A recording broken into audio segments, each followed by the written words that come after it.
A natural waterway created by Superstorm Sandy could soon close. Sand is filling in what used to be a massive breach off Fire Island.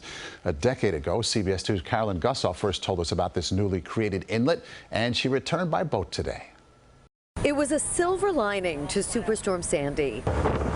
These Long Island Bay waters have never been cleaner. Just tropical, like light blue. Fisherman Mike Bush noticed a stunning difference after the 2012 storm, which ripped a large breach through Fire Island from the ocean to the bay, flushing out pollution. You see the bottom, a lot more fish activity. Everything got better. The clams came back. There's oyster farms now.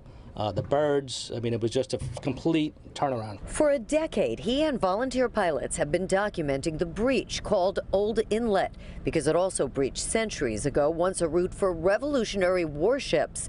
It turned out to be an incredible gift from nature. It made an enormous difference. I mean, clams came back, fish came back that hadn't been in these waters for decades. It reduced the nitrogen load by about 50%. There was debate about closing the breach. The National Park Service decided to let nature take its course as part of the 7-mile Fire Island wilderness unless mainland flooding got worse. It didn't. This is a very good example of, something that was controversial at first.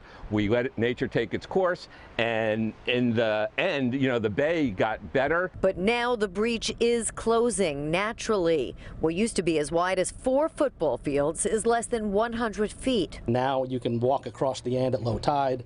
So it just looks like the beginning of the end, at least. A decade ago, we also came here by boat, and we were actually able to anchor in the mouth of the inlet. It was 20 feet deep. Now so much sand has filled in, we can't even get close. What is your concern?